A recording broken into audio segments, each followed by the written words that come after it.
Hello everybody, welcome to my very first PowerApps video. I've never made a tutorial video before for YouTube, so this is my first go. I'm going to make lots of mistakes. This is take 225 of the intro. I've been at it all day. But this one, we're going to make a video about PowerApps and the custom connectors. And we're going to build a custom connector that will connect to Google Books, the Google Book API.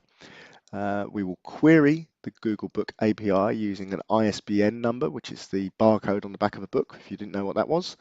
And it will get data back, details back about the book, and we will use that data to make a library app, a kind of app that you could use to manage your home library, or if you really wanted to push the boat out, you could use it to manage a school library as well.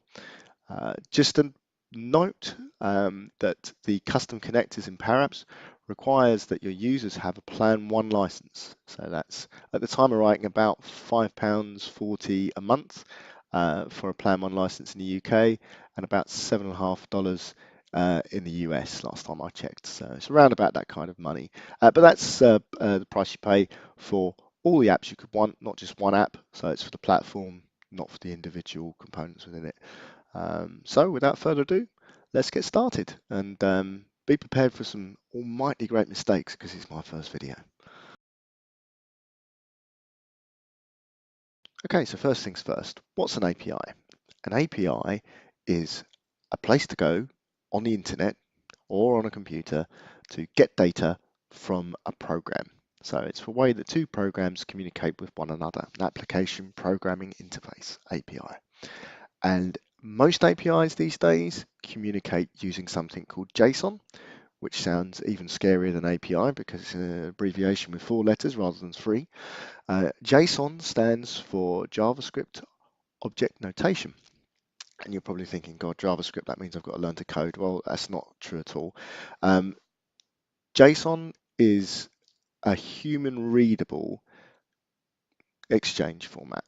So it normally consists of some key value pairs. So name, Keith, surname, Watling, separated by little colons, normally with speech marks around the text bits of the keys.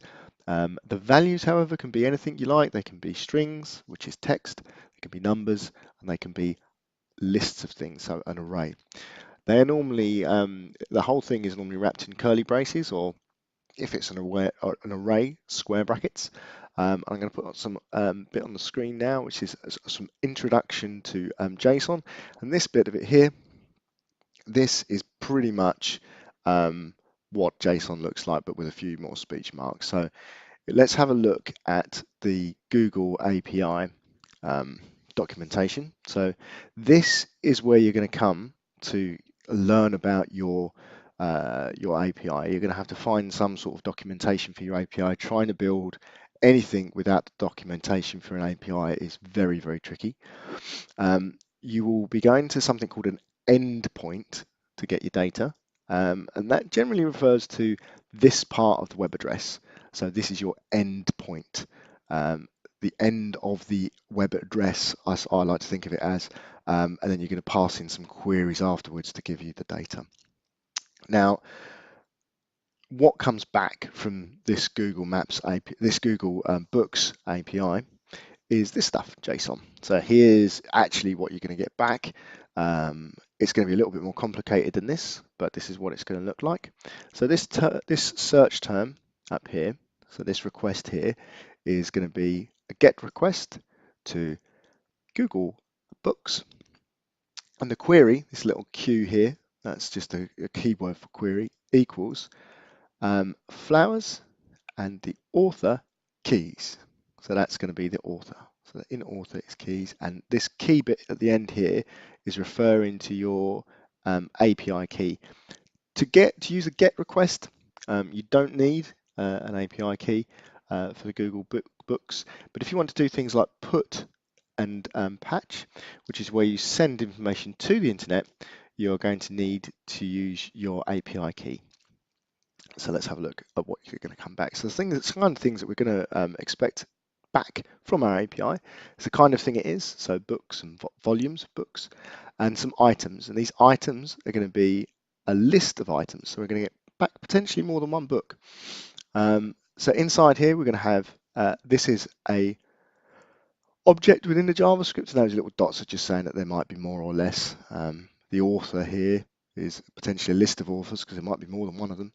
The title is flowers, and that's going to be like the link to the book on Google. And so we're going to be able to build all of this great stuff into our app, including things like the cover, the ISBN number, and all that kind of great stuff. So this little 200 OK bit at the top, that's going to refer to the code that's sent back to us to tell us whether the website's okay or not. So if you've ever entered a web page incorrectly, it'll come up with a 404 error and a 503 error for this thing, and an error for that thing, and an error for that thing. The one you want to look for is anything with 200. Anything with a 200 is good. So once we know we've got that, we're fine. So let's get started. Let's build our wonderful little API. So we're going to grab this. I'm going to copy this into the clipboard. I've already built one, so we'll create one from scratch, create one from blank, and we'll call this Google Books video. The first thing we need to do is to fill out all of this bit at the beginning. So this is a bit that's going to make our custom connector look professional. So we will upload a nice little image here of our app, for our API. There we go. I wouldn't recommend making the background white because they don't show up very well in PowerApps. So let's just leave this icon background color blank now. That's if you've got a transparent image and you want to have a background on it. Normally when you bring them into PowerApps though, actually into the application, these don't show up very well, these images, so it's fine. So we'll call this one Google API connection for getting volumes of books from the internet. We don't want to connect via an on-premise gateway because we don't have one of those installed. So that would be if the API was actually on-premise. So that would mean that if it was inside your organization and you had a computer that was serving up data to whoever, what have you. Scheme we want to use is HTTPS because that is what it says here that we need to use, HTTPS. If this was HTTP, we would need to use HTTP. Now, the whole point of this next bit is to make this go away. So we paste that in and it doesn't go away. Do not panic. What we need to do is remove the HTTPS because we've already specified that up here. And then there's too much stuff in there for it to cope with. So we'll just take it back to that. A little red dot goes away. So that's just the host web address there. The base URL, we can use books for, because this v1 looks like some sort of versioning code that might change, so let's probably best to not have that in there. Okay, so all of our little red exclamation marks are gone. On to the next bit, security. Right, so for this connector we don't need any security at the moment. The custom connectors support basic authorization, API keys, and OAuth. So there's a couple of ways of doing this. At the moment, we're not going to use this. In subsequent videos, we will be using puts, and we'll need our API key, and our API key will be passed in the header of the web request, which is way more than you need to know. Just know that it works. And OAuth, well, I mean, if you look at OAuth, it's that looks a bit terrifying, doesn't it? But you just fill out the boxes and make the little exclamation marks go away, and you generally be okay. But for this particular connector, for our simple GET request, we don't need any authentication, so we're fine. On to the next bit. Now, the definition. Lovely, because it's blank. So we need to make a new action. And our new action is the summary, which we're going to have get books, or we should say book rather, and this was a get a volume from the API. And here, what we type in here is going to appear over here as the name of the action, so where 1 is at the moment. So we'll called get book, and this will also be what shows up in PowerApps. So this is what you'll type in into your formula bar to receive the data from the API. So that will you'll see as we go on that there'll be things appended to the end of this. We don't need any of this stuff here. That's quite fine. The next thing we need to do is we need to do the request. So this is the bit that we're going to send to the website. This is the bit we're going to send to that Google endpoint. And we need to probably copy this again so we can look at what that looks like. So we're going to import from sample, and we need to look at the verb here. The verb is going to be a get request. That's going to be what we need to do. So you can see that got rid of that box at the bottom. And there's all this kind of like scary example stuff in here that looks like proper code. We don't need to worry about any of that. We're just going to pop that in there like that. And this is going to take care of everything for the rest of us. So let's just pop that in there. Hit import. We're all good. So we've got one thing to pass, which is the query. We don't have any headers to send it because we don't need that for this particular thing. Headers, if you want to know what headers are and all that kind of jazz, you need to start looking at request response objects in proper programming. So I'd recommend you go to Team Treehouse, maybe watch a few videos on requests, maybe do the request response thing in Python. That's a fairly straightforward thing to teach you about headers and all that kind of stuff. Or just have a look on W3 School and start looking at kind of like how that works, how the internet actually works with the way that the data is transferred between websites. The response. So we need to look at the response, and unfortunately the example that they've given us here doesn't quite cover all the things that we're going to get sent back from the Google API. So what we're going to do is we are going to paste in here this, and we're going to type the word ISBN for an ISBN number, and I'm going to put in an ISBN number from a book, the kind of book I wish my daughter would read. So 914052558. So there's an ISBN number, and hopefully we'll get something back, which we did. And this is the kind of thing that PowerApps is going to interpret for us. So that's great because it doesn't make a blind bit of sense to most people. But if you read through it, you kind of understand what some of these things are. It's in a human readable format. So all we're going to do is we're just going to select all and copy. And very simply go to this response piece here, because this is what we're going to get back. We're going to click on that, and so the default response, that's fine. At the moment you get this key body output bit, but we want a bit more than that because that's all that's going to be available to us in PowerApps at the moment, and it probably won't return much. In fact, it probably won't return anything. Import, and we're just going to paste the body of that of this. So this is the oh, where's it gone? There we go. So we're just going to paste that into here. No red exclamation mark there, so it's valid JSON. If you're taking this from another place, please make sure you run it through a JSON validator. Some of the APIs out there are better than others. Some are a lot worse than others, and some of them don't send back very good quality JSON. PowerApps needs good quality JSON to be able to work as it should. We shouldn't accept anything less than the best. So import that. Look at all this stuff. This is all the kind of great things we're going to be able to get in PowerApps. Look how much of it there is. That's awesome. We just pasted that in. Unbelievable. Right, validation succeeded. Now, this is the important bit. So we now need to create the connector, test the connector, and see if everything's okay. So let's do that. So we're going to create the connector. So not go to test, because if we went to test, it would say we have to create the connector. So kind of short-circuited that thing. There we go, we've created our connector. And now we need to go to test. And at the moment, we have no selected connection to test with. So go to new connection. We're going to go to Google Books video connector.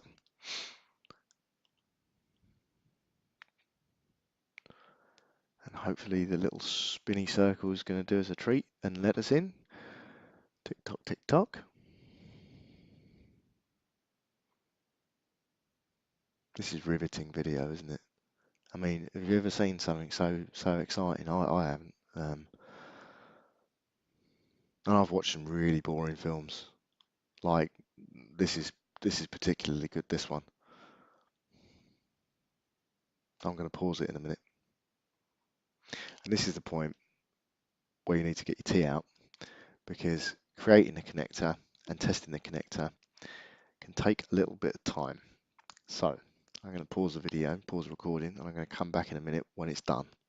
Okay, so we're back.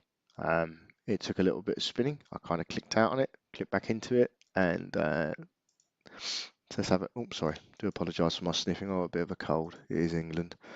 So I have a connector. So this was created at this time stamp here, and we can test our connector out. So I'm going to paste this. This is my ISBN code that I'm going to test it with.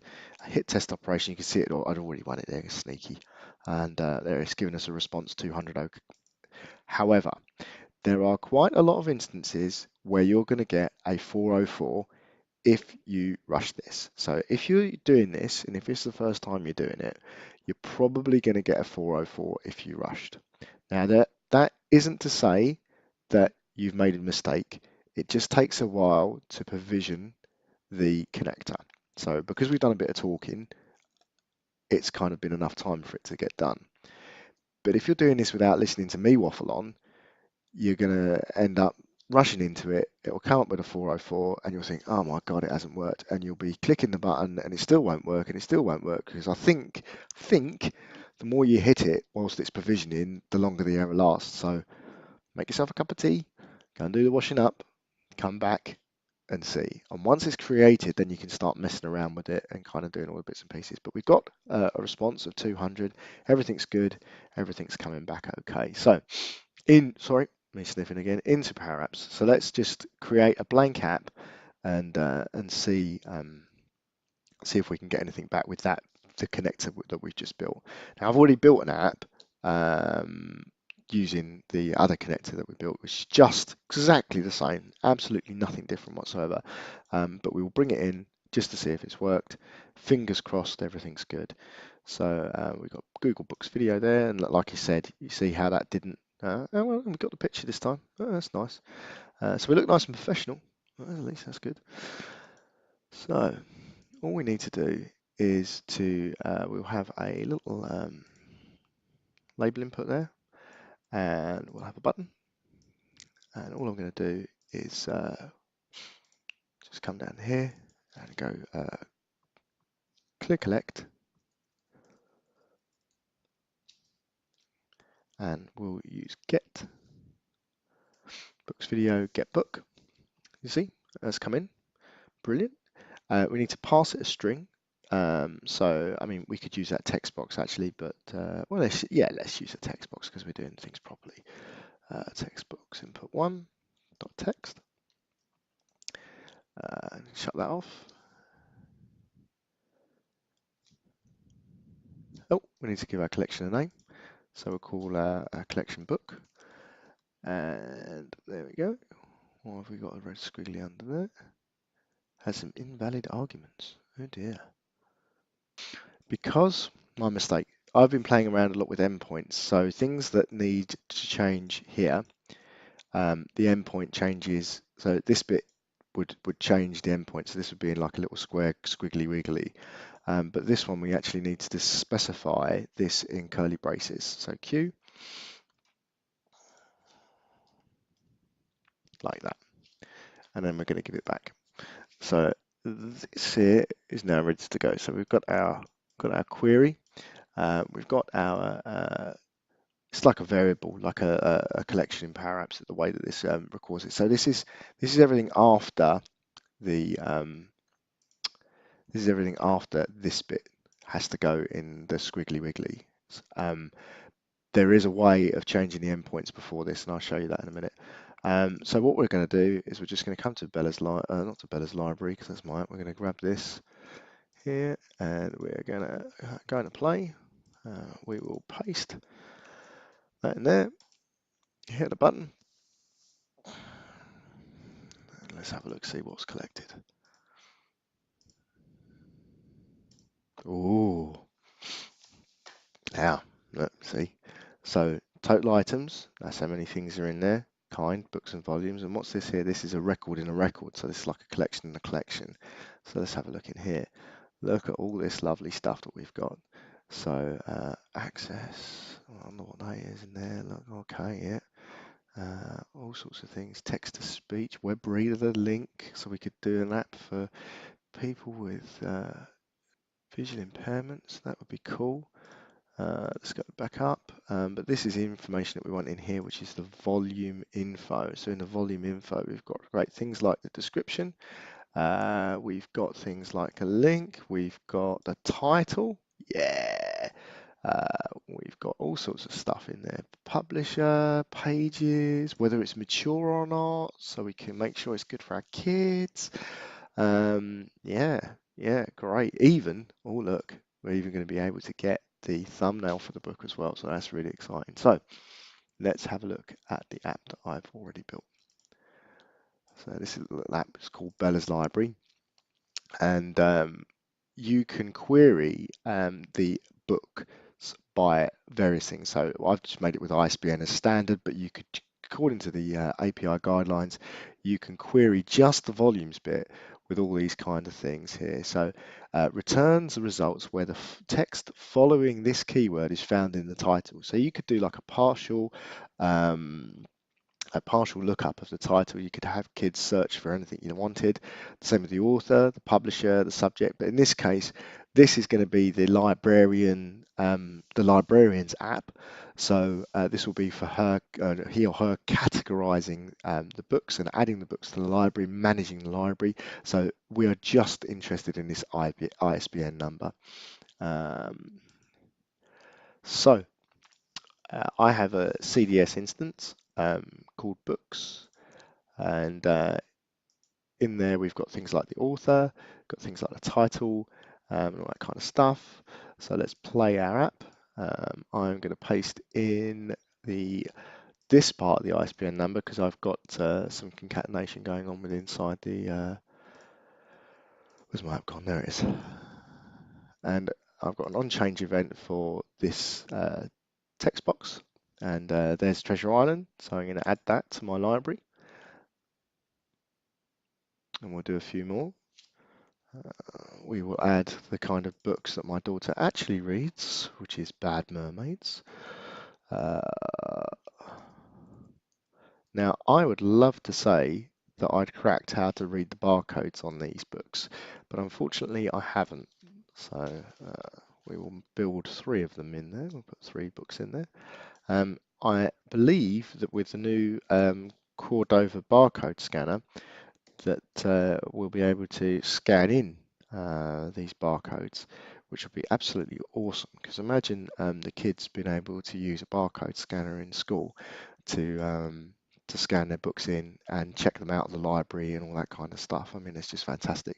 So we've got some books, and we've managed to create a nice little library. Now, if we have a look at how this is constructed, so all I'm doing within this app is using this text box here, and this text box has got an on-change event inside it here, where we're clear collecting the, I'll put that in the big window, probably better. Like I said, first YouTube video, making lots of mistakes, sniffing, not knowing what I'm talking about half the time.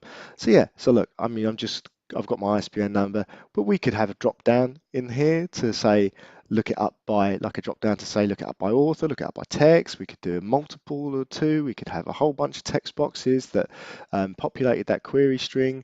To join the queries together, all you're going to do, if we refer back to the API, all we're going to do to join things together is use the plus symbol. So it's just a case of using string concatenation to add these things to your request.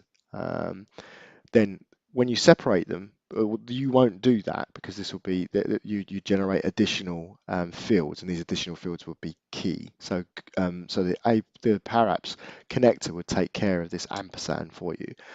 Maybe I should show you that. That would probably be a good idea. I'll probably do another video and we'll dive into it a bit deeper.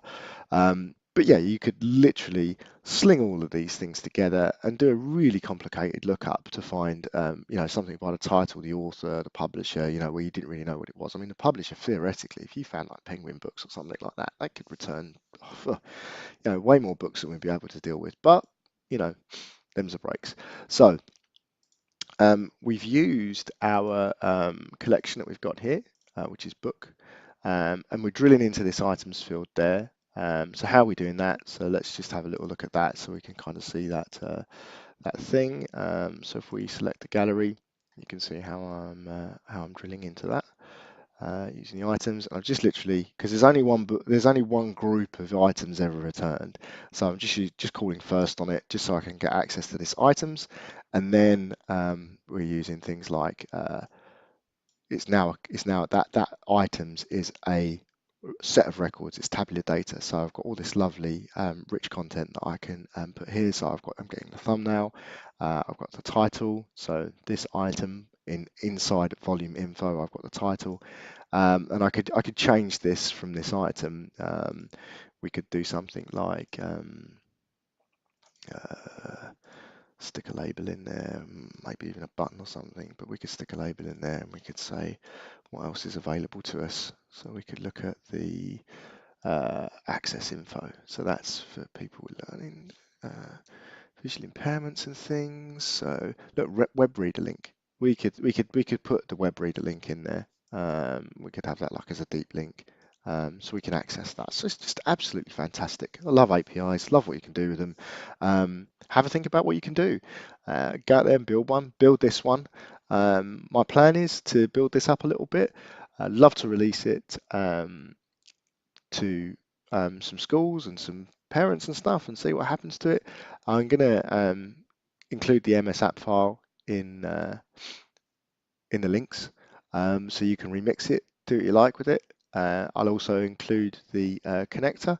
You don't need to register for the Google Books API, although there is a courtesy that you don't do more than 1,000 requests a day. So it's not 1,000 books, but 1,000 requests. So just bear that in mind. If you're going to try and make the next British Library, probably best to swerve that one. So I hope you enjoyed my first video. If you haven't checked out my buddies, Shane, Brian, 8-Bit Classroom, Daniel Christian, and all the other fantastic guys out there who are doing PowerApps, John Levesque, when you want to do a flow, just go and check out all the guys, and then come back and have a look at custom connectors, because they're a bit niche, but they're a whole bunch of fun. And I love using them. I think they're absolutely fantastic for mashing up data. Like the kind of stuff you could do with this is, let's say for example you've got a SharePoint list, and you're looking up, you're ordering something, you're doing a request for a new laptop or something. Wouldn't it be great if you could kind of like have a look at the internet to see if your suppliers are giving you the best deal available? Because you could do that by hitting up a couple of APIs.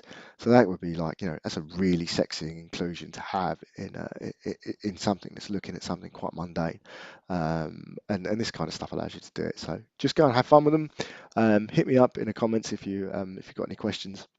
You can find me on the community, Keith Watlin, on the PowerApps community.